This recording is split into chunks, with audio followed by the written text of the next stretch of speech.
stop identifying as an undisciplined person. And what that means is, have you ever said the words, oh, I don't have the discipline for that? Stop that.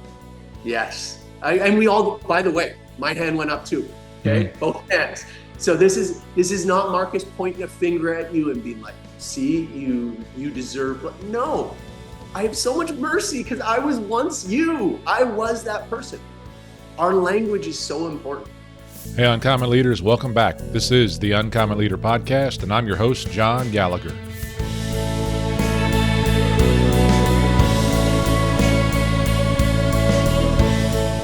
Markus Kaulиus, welcome to the Uncommon Leader Podcast. I am so looking forward to our conversation today. How are you doing? John, I'm having an amazing day. I'm psyched to be here. I'm psyched for this conversation, and I think we're going to be giving your listeners some big actionable advice today. It's going to be fun. Well, that's what we love to do, and I am looking forward to chatting about your recently released book. And you can see it behind my shoulder over there, Play a Bigger Game. And it's been a lot of fun. 7 principles that you basically have instilled in your life and are now teaching others through their journey. So I can't wait to get the chance to have a conversation with you about that. But I want to start you off. I won't give you any break with the same question. I always start my first-time guests on the Uncommon Leader Podcast. And that's to ask you to tell me a story from your childhood that may still impact who you are as a person or a leader today. Oh, I love this question. And I'm sure there's about 1,000 different stories that I could give you. You know, I'm going to start by just prefacing it by saying, I love my backstory. There's so much pain in my backstory, but please don't carry any of that as, oh, please pity me or anything like that. In fact, the reason I want to tell this one story, I'm going to talk about my parents' divorce because it messed me up for so many years. And what I'm hoping people are going to really hear out of this story is something that they can relate to, for one. But number two is, no matter how painful your backstory, you can turn it into something absolutely beautiful. We all have an origin story. And if you like superheroes, man, they had to go through something really difficult, and it was usually painful to become the superhero that they were today. So for me, when I was 7 years old, my parents divorced. Now, they had already a crappy marriage, and that's their words, not just mine. I never really got to see love in that house. But when I was 7 and they called it quits, my dad was officially out. And my mom had to go back to school full-time and work full-time to provide for us 4 kids. So I lost both of my parents on that day. That screwed me up so bad. I mean, it's one thing to be a boy without a father. That screws a dude up. But now to not have a mother as well, man, I had to learn so much so young. And of course, if you asked me when I was 12 or 13, I'd be like, this is the worst. This is why I won't do anything with my life.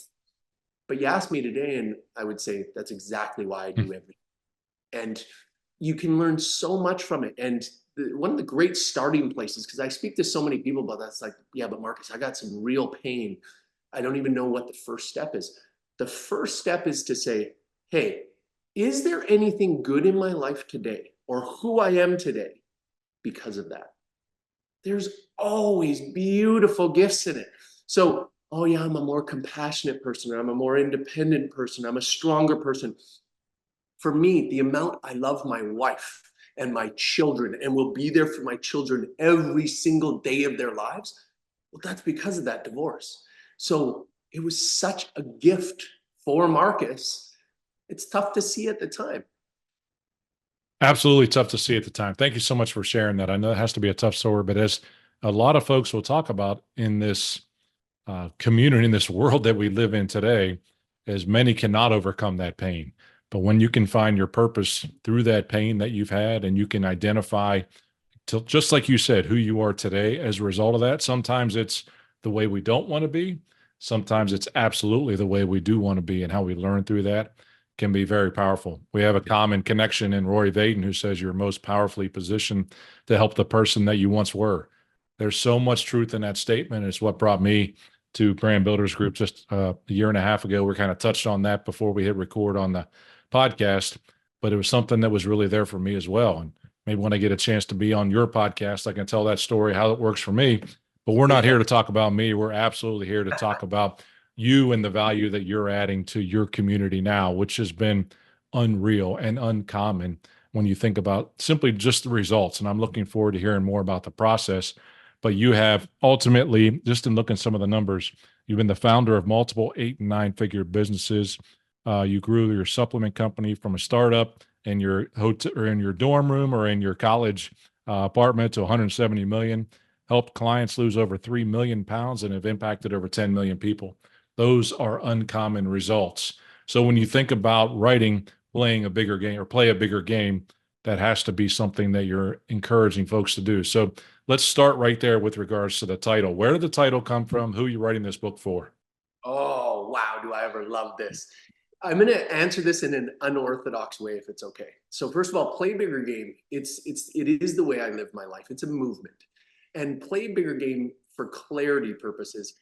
It means if you believe you could be doing more with your life, like there is a bigger game to be played in your life around you. This world has more to offer you than what you're experiencing right now. Then I invite you to play a bigger game in life. It truly is an invitation. And these principles in this book, they're pretty simple principles. Like this is a pretty easy read. I don't pretend to be someone I'm not. And it's truly just my language. So if anybody listening to this is like, actually, I kind of like the way this guy talks, I like his energy, then this book is for you. And one of the most important things, by the way, take the challenges. You have to take action on this stuff. If you just learn this stuff and do nothing with it, nothing's going to change. So my encouragement to you is you must take action. But I was going to answer your question in an unorthodox way and say, first, who this book is not for. If you are listening to this and going, you know what, I am experiencing everything I want to out of life. I feel fulfillment.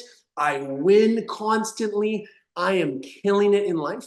I am just cheering you on going, that's amazing. And if that was your answer, by the way, will you reach out to me? Because I want to hear some of your secrets. I would love to learn from you. And I just want to be clear. That was not condescending in any way. Like I love to learn. And if you are winning that much, I want to know what some of your secrets are. But if you want to know some of my secrets, or if you are the person who's like, well, I'm not fully fulfilled. Like, yeah, I get some wins. Would I like some more wins in life? Yeah, of course. Who wouldn't?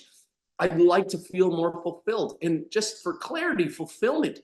How many people do you know in your life who experience great things, who maybe have a phenomenal job or making great money or seem like they've got a great family life? But when you actually talk to them, they're not fulfilled. They don't have joy in their life. They feel somehow stuck. And you're like, what? But everything seems so good. Because if you don't have the right mindset, you could have everything you've ever dreamed of and still be unhappy, still feel unfulfilled. And that's one of the things I love to help people with, because I was really on that path for many years. And I was chasing things that I didn't even want until I learned how to structure proper perspective, proper mindset. Now, not only do I win tons, but I actually get to experience the win. I get to experience the fulfillment, and I get to share that with everybody around me. Oh man, that really excites me, because to me, real success is watching others succeed and experience everything that they dreamed of experiencing in this life. Marcus, I love that in a story. And I love that you talked about the framework of the book as well, with the challenges to make sure that you finish the challenges. I mean, each of the 7 principles outlines many stories that you've gone through. Certainly they have inspirational quotes, biblical verses that exist in terms of what has impacted you as well. And then you finish kind of each section, if you will, with a challenge and then an advanced challenge. And I agree. I think you should be thinking about how you complete those challenges.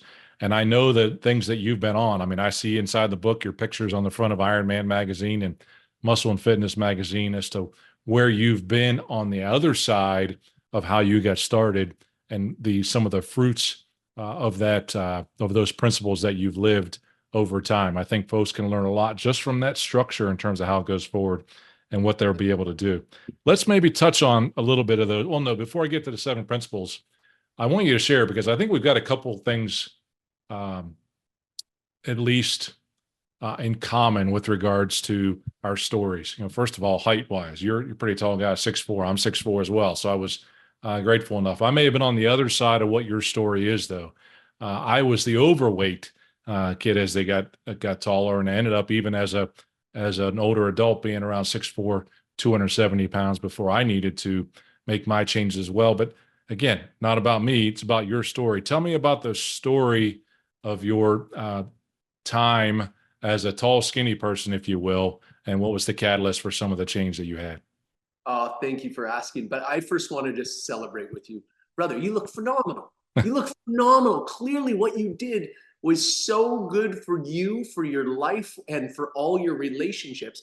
Man, I can even see it in your skin. It looks good on you, this healthy version of you. So, man, kudos to I you. appreciate that, Marcus. Thank you. Yeah, giddy up. Yeah, for me, when I first finished my Lithuanian growth spurt, I was not even 14 years old, 6'4", 120 pounds. Ladies, hold on to your hats. Yeah, it was so tough, and it was awkward, and I was uncoordinated, and I was so embarrassed of how I looked, and I stood out. And then the bullies started to tell me who I was, and I believed them. And it was just such a sucky path. And one of the things I really recognize, and going back to that quote that we talk about with Rory Vaden saying, "You're most powerfully positioned to help the person you once were." I see so many people as adults who clearly got stuck at that young age, who got spoken to by those same bullies, telling them, "This is who you are. No, you're not that good. This is the crap that you are."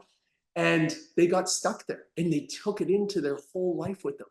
And so one thing on my heart, so much mercy for all those people. And I just want to help people get unstuck. And it's a choice. It's just a choice. One day I got called to choose a different path for my life. And this is a fun story in my book, and it's really a defining moment in my life. It's 15 years old. I was on a plane, and I really felt God say, "Hey, where you're going right now, no one knows who you are. So you could be who you want to be." Like, what if those bullies never said any of those things? Who would you be when you got off this plane? I stepped off that plane with this kind of confidence. And I was just the version of me that I wanted to be. I wasn't pretending to be someone I wasn't. I was letting the real me out. And that's who people accepted. This world is so eager to accept the best version of you, whatever version you're going to present. So why do we choose to present this? "Oh, hi, I'm Marcus. Oh, please don't look at me or talk to me." I was like, "Yeah, I'm Marcus, and this is who I am." And that was the radical change that I made at 15. And now I've been on that path ever since. And what I've learned since then has been so beautiful. So I want to give people two key takeaways right here. Number one is this: you just make a choice. You don't have to hear from God. You don't have to wait till you're on a plane going somewhere. You can say, "You know what? I heard what this guy said, and I'm going to take it and I'm going to try it tomorrow. I'm just going to be a more confident person tomorrow." You watch how that changes everything. That's one characteristic change. You can change as many or as little as you want. But the second piece, the actionable advice here is, I recognize that, hey, if I want to be this version of myself, not just here, then I'm going to have to create certain habits that allow this to become my reality. And then I committed myself to doing those habits, creating those habits, being those habits. And it's because of that I can choose to be whoever I want. I can do whatever I want. I can take on any career, and I'm so confident that I'll be successful in it. And I don't mean that in a cocky way. I mean that here's the answer to life, everybody. If you truly believe you have that control, you truly believe you have that power, and you're willing to do what it takes, you can do whatever you want to do. Marcus, I so appreciate that. And I appreciate you also outlining that with those two takeaways also. I love the visualization of kind of going away and making a choice to be different. And folks don't know you. Okay. In the world of those individuals who are bullied when they have grown up, or even still sit in that space in their minds with regards to what that is, and it continues to fill them with the limiting beliefs, to be able to transport yourself into a space where you believe you're not in that location anymore, and when those things happen in the past, is so challenging, yet can be so rewarding, so powerful with regards to what's happening. I often think about even the social media world they would live in, and how tough it is. The old Facebook theory of Facebook's for the folks that you used to know, and Twitter's for the people that you need to know, and LinkedIn is for the people that you have to know if you want to get any further. But that Facebook, back story that always exists there in our minds is one that can be really something that holds us back. So to be able to let that go, to make that choice, one of the principles that you talk about in your book, the choice to do that, and then secondly, to ultimately lead to the lifestyle and disciplines that you need to. Another principle inside of your book. Those are two very important things that are critical. I don't want to go over all 7. We don't have time to do all 7, but I know discipline plays a very important role in that activity. I know it did for you simply because of the book. The chapter on discipline is 3 times as long as any of the other chapters. I noticed that today in terms of going forward. So you think about discipline. You talk about 2 of those takeaways, the story, but tell folks 1 or 2 crazy discipline fitness habits you have that took you from that sale that would have blown you away if you'd have held an umbrella at 6'4" and 120 to where you are today and continue to be. I love this, and I love what you're detecting, what's registering with you, because you're so right. I did a really long discipline section, and it's later in the book because I wanted to get people warmed up first. But I think discipline is something that's really lacking in this world. And I don't mean that as a negative and a put down, but I think the average person identifies as an undisciplined person. And so that's a big problem. So I do want to answer your question, but I want to start with something actionable for people. Stop identifying as an undisciplined person. And what that means is, have you ever said the words, oh, I don't have the discipline for that? Stop that. Yes. And we all, by the way, my hand went up too. Okay. Both hands. So this is not Marcus pointing a finger at you and being like, see, you deserve, but no, I have so much mercy because I was once you. I was that person. Our language is so important. So my encouragement to you is immediately start today. Say, you know what? I am a disciplined person. And really quick, I know you're going to go, but Marcus, I know I'm not. Let me tell you all the reasons I'm not. Why don't you start by telling me all the reasons that you are? If you tell me there's nothing in your life that shows that you're a disciplined person, I would say you're not lying, but you're just overlooking it. And what's happening is your brain registers what you want it to register. So if you say, I'm an undisciplined person, it goes, oh yeah, you're right. Here, let me show you all the things you do. Remember when you cheated on your diet? Remember when you did this and this and this? But if you said, no, I am a disciplined person, let me think about it for a second. You can think about, there's so many opportunities to prove that you're a disciplined person. Did you wake up to an alarm today? Most people did. Guess what? That took discipline. Now, even if you say to you, but Marcus, I hit the snooze twice. Okay, that's fair. But you didn't hit it 4 times. That took discipline. You can prove it to yourself. And the more you prove it to yourself, the more you're going to be looking for that next win, that next proof. And then within weeks or a month or a couple months, you're going to go, you know what? I am totally a disciplined person now. And you can point that discipline at anything you want to point it at. And I am so sure discipline is one of the key principles of life, that if you become a truly disciplined person and point it at anything you choose to, you will become an absolute rock star in whatever that is, whatever you choose to point that discipline at. So to answer your question, and it's also going to hopefully help the audience as well. Because in my opinion, by the way, I've been in fitness, in the fitness industry for over 25 years.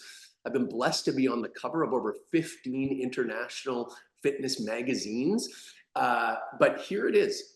Number 1, diet is everything. Diet is 90, maybe 95% of how you look.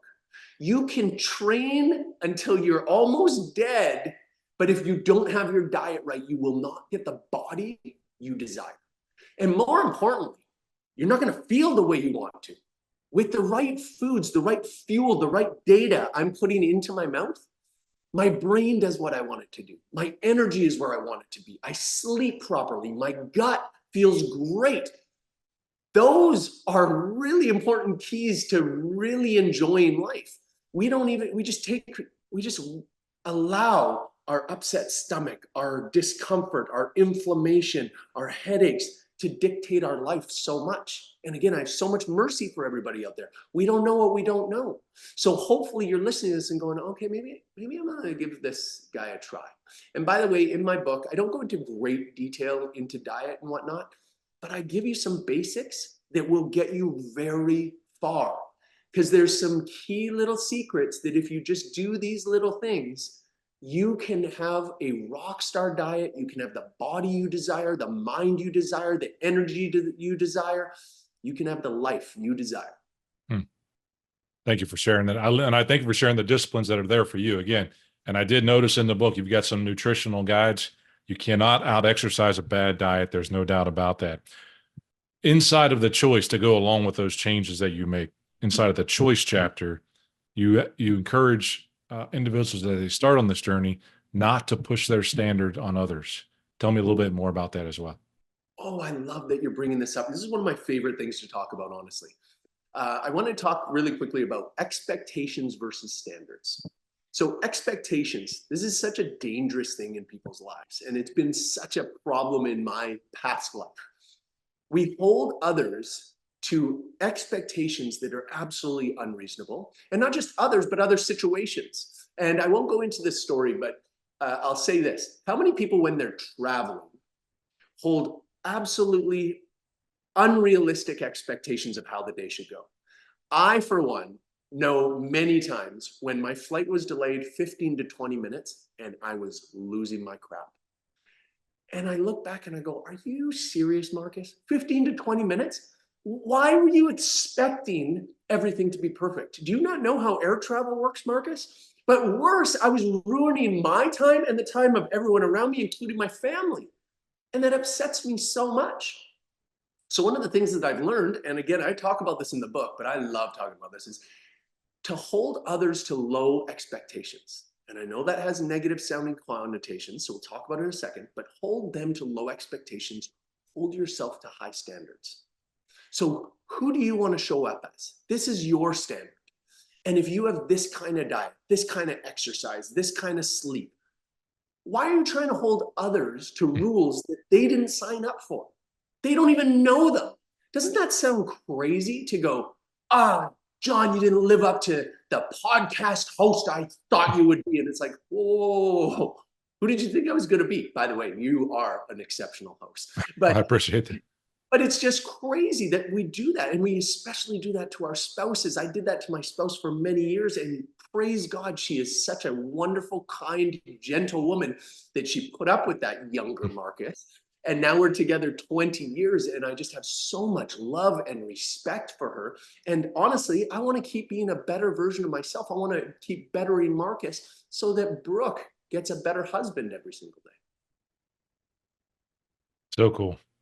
When I think about that and those expectations, the difference in the standards and expectations, it's really powerful. There's a quote right in your introduction that you talk about too, is that when you make extraordinary change, so when you start to hold yourself to those standards, what I'm making up about that statement, there will be many who prefer you as weak and average and not that new person. Tell me a little bit about where that quote came from. Oh, so this is why a lot of people start on a new path. They start on a new diet. They start on a new exercise regime. They start listening to Tony Robbins or Markus Kaulius, and they start going, you know what? I'm going to change my life. But then they go back to their same friends, their same family, and some of those people are like, whoa, what are you, better than me? And they might not even use those words, but that's what they're really saying. And one of the reasons is you're bringing out their insecurities. They're so worried about losing you, the person that they had in their lives, because if you grow, if you become the better version of yourself, you might leave this version behind, this human being who's not willing to grow. And unfortunately, what it turns out is a lot of people go, well, then you need to grow or else I'm out of here. That doesn't work for anybody. So please don't do that. But it's a really important warning. And I was so blessed, on the flight home when I was 15. So I just had 3 weeks where I got to be this new human being. It was like I was in a movie that was set for me. I was the popular guy. I was hanging out with the popular guys. I was going on dates. It was crazy to me. I had this totally different life. Now I'm on the plane ride home and I go, oh my goodness, nobody at home knows I'm cool now. It was this hilarious realization. And I was so blessed to have this kind of wisdom, even at that age. I don't even know how I got this. I really feel like God instilled this in me to go, I'm going to have some conversations with some people to say, listen, I'm a different human being now. I would love if you came along with me in this next chapter of my life. I'm not expecting you to change, but I do expect you to welcome the new me and to encourage me becoming this better version of myself. And if you can't do that, hey, I'm not going to stop loving you, but you're probably going to be in my old chapter. By the way, that does not refer to anybody who's married. Don't go saying Marcus told me to leave this person. I am uncomfortable with that. And there's something different for married people. I put that in the book as well. But those conversations are so valuable because you're going to see people's intentions real quick. What? How dare you speak like this to me? Go screw you, blah, blah, blah. And it's like, holy, I didn't expect you to like go off the rails like that. And then there's other people like, wow, I really appreciate it. And of course, I want the best for you. I'm there to support you. Wouldn't you love to hear those words from the people you care about? So why not have that conversation and let's see where the cards fall. Love that. Marcus, I cannot believe how fast your time we're going, but I still got a few questions. I'm going to keep going. I mean, I'm just going to touch on all 7 real quick. The principles that Marcus talks about in his book: integrity, choice, faith, service, gratitude, discipline, consistency. We do not have enough time to talk about all 7 of those. Again, get the book. It's just come out recently. We'll talk about where to get it here in a second. But I wanted to like getting folks started. I'm gonna make up that one of the disciplines that you do that someone listening in could start right now to get going. You say in your book, sticky notes will change your life. How can sticky notes change my life? Oh, I love it. I love it. I knew that you would bring this one up too, since we were talking about sticky notes before. I think it's fantastic. Sticky notes really do change lives. Now, you do have to know how to use them properly. And I know that sounds weird. It's like, doesn't it just stick on the back? Yeah, that's not what I'm talking about. I love to choose 3 things that I really want to change about my life. And I'm going to write myself sticky notes to keep me on that path. And why I say 3, because we've all seen also people who take sticky notes too far. And they've got 1,000 sticky notes on their desk. And that's just too much of a mess. And that's too much chaos that I don't know if any one of those is actually going to make an impact. But if you take 3 things you're working on. So for example, I want to be in a better mood. Okay, I feel like I'm a negative person. I'd love to have more energy. I'd like to be smiling more. I'd like to be more positive. What I'm going to do is I'm going to write positive quotes and positive affirmations. Now, I know that word has some funny connotations for some people, but it really just means, Marcus, you're doing great. Marcus, you're a great husband. Marcus, you're a great father. You're doing it. How far do you want to go? And I'm going to put these sticky notes everywhere. I'm going to put them on my desk. I'm going to put them in my car. I'm going to put them on my bathroom mirror. You're going to put it so many places that you can't avoid it. And it keeps hitting you. And again, you see why I only choose 3? If there's too many now, sticky notes are everywhere. And you're like, messages coming at me in all directions. But no, it's just the positivity. Yes. And what you'll notice after a few days, you're like, man, I'm already feeling it. I'm feeling a difference from having to read this over and over, like it's impacting me. And what ends up happening is you would actually have to work harder to avoid the sticky notes and to avoid the message and to avoid the change and to just change. And that is what the key to success is, when you can make things easier for yourself. See, we are creatures of comfort. It's easier and it's known. If I go sit on the couch for 6 hours and watch Netflix, I know what I'm going to expect. It's not going to be great programming, but hey, I'm going to be relaxed and 6 hours are going to go by. But if you create situations, for example, extreme, put the couch in the garage. There's no couch for me to sit down on.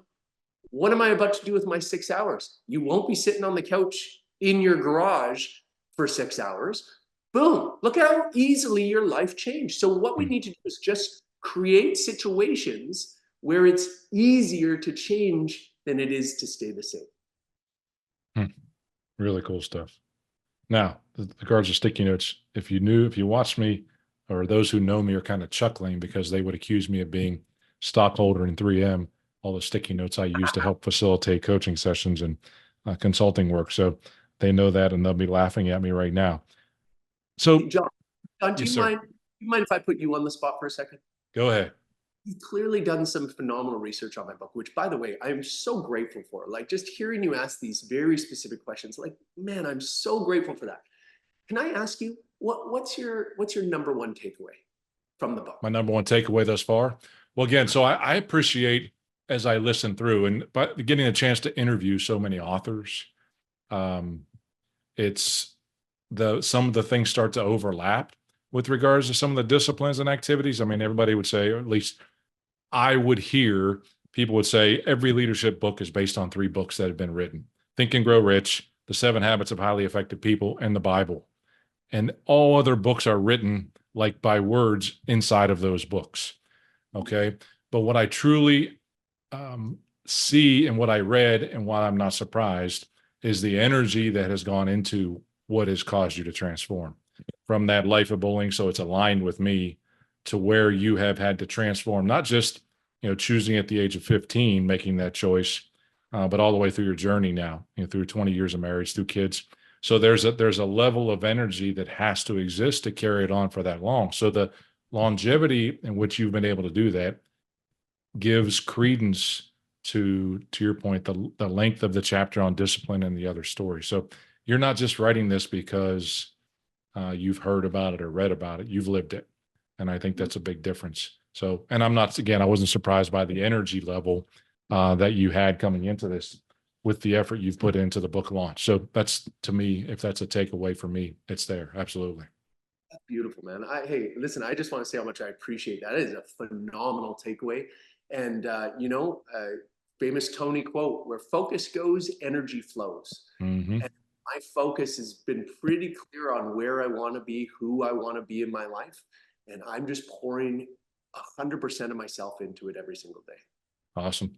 Now, that may lead, and maybe that was the answer that you want to hear or don't want to hear, is the book test. I mean, you see I've got your book turned in, every other book on my shelf. And those of you watching on YouTube, you can't see it, but I've got, probably 150 books on my shelf that have the binders facing out. I've read most of the books that are on this shelf, not every one of them, but most of the ones that are there. And so when I turn that book after I'm done reading it, Marcus, and I put it on that shelf and I put it on the binder and I look at it a year later, what do you want me or the reader of your book to think about a year later after reading your book? Oh, wow. That's a really brilliant question. I mean, there's a few ways I could answer this, but I am going to go with the giving it your all. So I'd love to give this one last actionable tip for everybody. I'd love for you to visualize for a moment the last time you were at 100% during your workday. I mean, at 100%, like you were in that flow state. You had the right energy, you had the right confidence, you killed it in the meetings. Everything that came out of your mouth was brilliant. And you're like, what a day. That was a 10 out of 10. I brought it today. And then I want you to think about your average day. Do you show up as a 10 out of 10 every day? Or if we're being honest, are you a 7 out of 10? Are you 6 out of 10? Do you sometimes show up as a 4 out of 10? And again, I'm asking this with no judgment, with nothing but mercy, with nothing but love coming from me. But what if you could turn every day into a 10 out of 10? What would your life look like if you showed up every single day? Now, I know your first thought should be, well, how's that even possible? Okay. Well, it actually is, because there's so much in your control that maybe you're not taking control. So to show up as a 10 out of 10, you know very specifically about 5 to 6 things that are a must. For me, for example, I know I have to get a great night's sleep. And it doesn't have to be perfect, but I need a good 7, 7.5, maybe 8 hours of sleep. Okay, check. I need to have my workouts. I need to have my fluids. I need to be eating right. I need to have had prayer time in the morning. Those are just 5 quick and simple ones. If I'm missing any of these, I know I'm not 100%. Hey, I might be 95, might be 90. but I also might be 70. I might be 50. You know yours, and you know where your limitations are, like, and you also know how to do these 5 things. So you go, well, Marcus, how can I make sure I get a great night's sleep? Come on, you really don't know? Are you just pretending you don't know? There are certain things you can do, and by the way, they're in the book as well, to make sure you get a great night's sleep every night. Like there are things that so many of us do to blow our sleep. How many of us are looking at our phone right before we go to bed? That has been clinically proven to keep your brain awake for at least another 90 minutes. At least. So even if you went to sleep, you're sleeping more like this. Does that look like I'm getting a good night's sleep? So there's so many things we could do. We could be reading before bed. Things like calming down before bed. Don't get into arguments before bed. Don't eat spicy foods. Don't eat too much food anywhere near bedtime. There's all these little things we could do to make sure we do it. Now you might go, wow, this is a pretty big list. This is pretty extreme. Hey, I'm just asking you, what if? Where do you think your life would be? So this is the fun question here. So you thought about, okay, what if 5 days in a row you showed up at 100%? What if 5 weeks in a row? Think about how your life would start to change. What about 5 months in a row? What about 5 years you showed up as 100%? Think of how different your life would be. Look at that and set that as like, holy smokes, that would be a pretty sweet goal. And now, it's not about being perfect. Don't do 2 days in a row and then you had a bad day and you go, I blew it, it's over. No, it's okay. You're not going to expect to have, you don't have expectations of being perfect every time, but you keep your standards up and you go, you know what? Fell off. That's okay. I'm going to get right back on. I'm going to make sure I have a great sleep tonight. I'm going to get my exercise in the morning. I'm going to eat a healthy breakfast. And you get right back on it. And then your average just keeps going up. And you show up as an 8 more often. You show up as a 9 more often. You show up as a 10 more often. And then your life will radically change for the positive. And then you can decide if you want to go back. But chances are you won't. All starts with that choice, Marcus. So cool. Really cool. Marcus, how do folks get in touch with you, find your book, learn more about you? Well, listen, first of all, John, I just want to say thank you so much, man. This has been amazing. And I thank you for this opportunity. I would love to hear from people. If you buy my book or buy my audiobook, and if you do buy the audio, it is me speaking because, hey, I wanted to bring it. I wanted to bring it all the way. So I will bring it for you. I would love for you to reach out to me. Actually, no, I'm going to give you my personal email. It's Marcus with a K, marcus@playabiggergame.com. And if you come to playabiggergame.com, that's where I hang out. So come check me out there, sign up for the newsletter, get in touch with me, reach out to me on social media, on Instagram or Facebook or wherever. But one of the things I would love to hear from you, if you've got the book or you got the audio, I would love to hear your takeaway. So please reach out to me and I will be the one responding. I don't let other people respond to those things because I get really excited about that. You know, one of my absolute favorite things is when people take a picture of their book and put it on social media. Man, I love that. I share it on my social media. I just think that's like the coolest thing in the world. And John, I want to give you one last gift before I leave. Will everybody listening please take just 1 minute? It's going to take you just 1 minute. Go and give this podcast a 5-star review. It goes so far for people listening to it, people finding this podcast. And John does so much to pour his love and his energy and his time into these things. I think it's the least we can do. So as soon as we get off, John, I will go and give you 5 stars. Man, you are doing an amazing job. You're doing a great you're doing so much service for this world. And I just want to tell you how grateful I am for you. Well, I'm very grateful as well, Marcus, for those kind words. No doubt about it. And I know that the listeners of the Uncommon Leader podcast are going to find great value in what you delivered for us today as well. I'll finish you off with the last question. You get the last word. It's all about you. In this point, I'm going to give you a billboard. You can put any message you want to on that billboard. What's the message you put on there, Marcus, and why?